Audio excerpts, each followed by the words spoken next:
Peace and grace is TAHIRA. TAHIRA.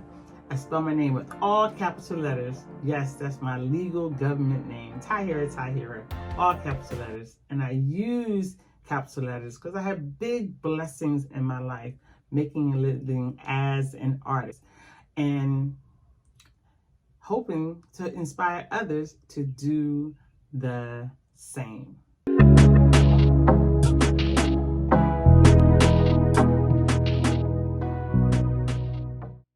Imposter syndrome.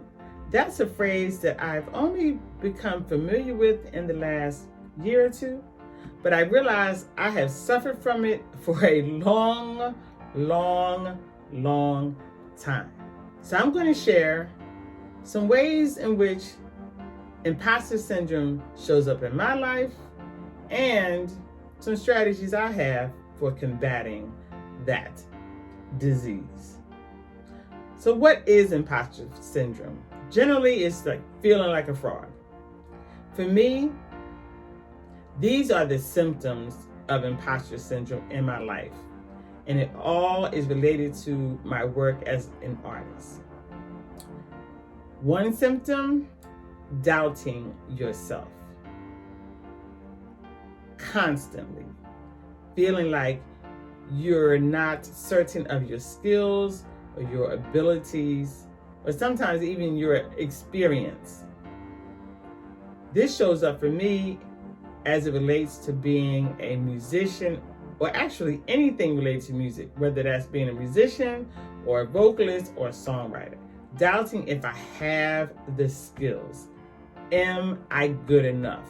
That's one symptom of feeling like an imposter. That's one symptom of suffering from imposter syndrome. A second symptom, at least in my life, a second symptom, not willing to be an amateur. Case in point, you're learning something new. I was trying to learn the instrument, the djembe drum.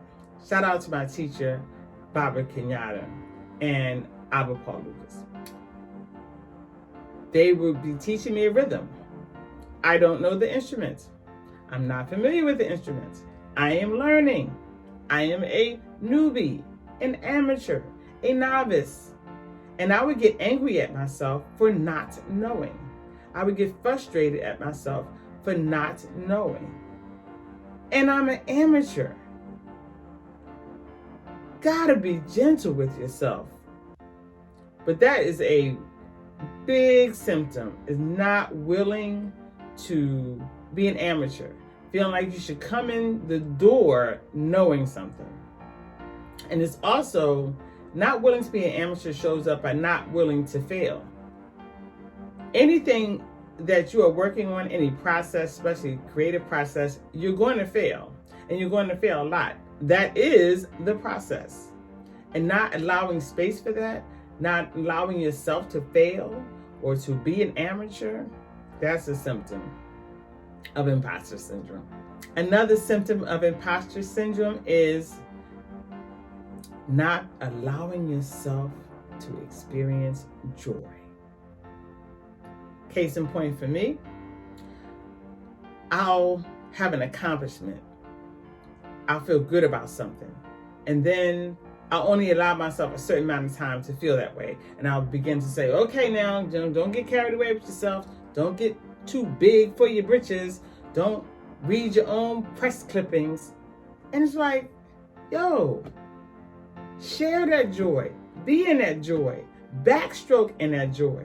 I'm always saying that Black joy is a revolutionary act. Share the joy. Be in the joy. Backstroke. Stay in that moment.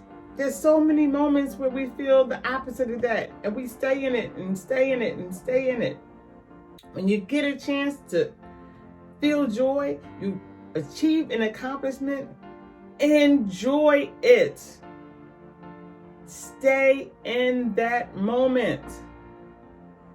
But not being able to do so, not being able to feel joy for an extended time, when it is joy that you've earned, an accomplishment, an achievement that you've gained, is a symptom of imposter syndrome. So what is the cure for imposter syndrome? What is the cure? I don't know. I don't know.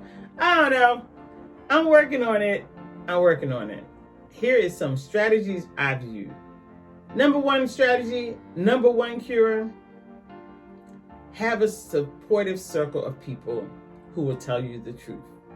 Your circle is a cure.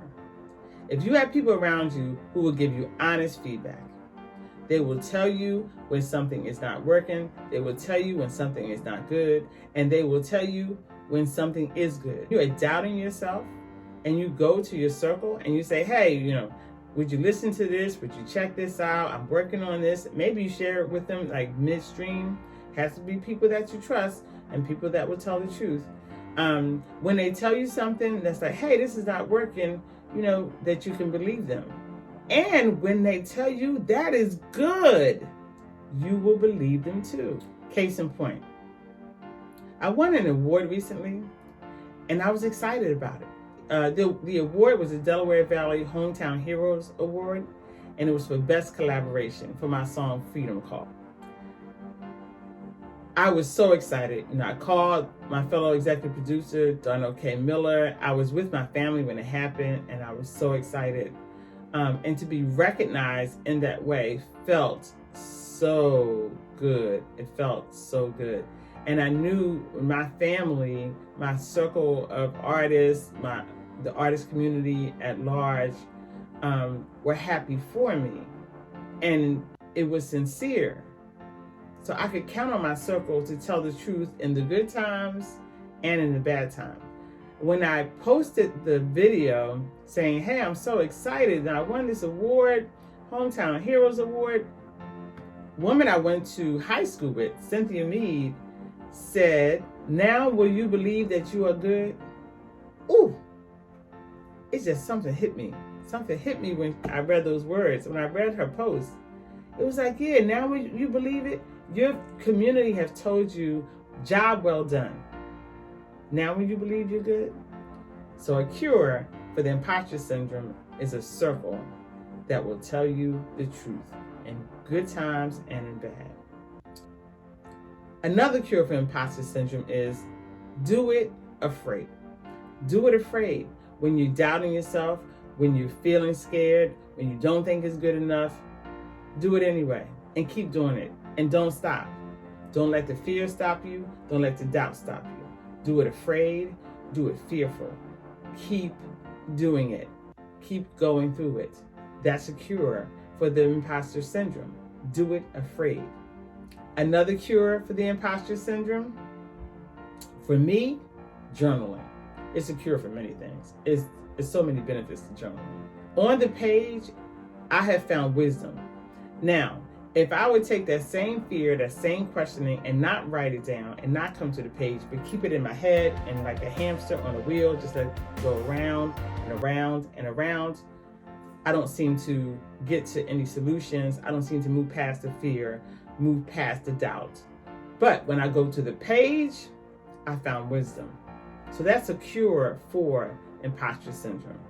That you'll find wisdom there, and you're chronicling, you're documenting your highs and your lows and your feelings, and over time you get to look back and see what you overcame. And sometimes you get to look back and say, oh wow, I was really tripping then. I can't believe I was doubting myself. Or wow, I keep talking about the same thing. Or oh wow, look what I've done, look what I've been through. If I did that and I overcame that then, I can deal with this now. Keep going. Journaling is a cure for the imposter syndrome. Another cure for the imposter syndrome is having faith in your calling. I believe that if you're an artist, you're a creative, that's a calling. You have that talent, you have that ability. It's, in my faith, I believe that it is a gift from the one most high, most gracious, most merciful. Have faith in your calling, that if you have the talent and you have the gift, you have it for a reason. That is a cure for imposter syndrome as well. What ways has the imposter syndrome shown up in your life?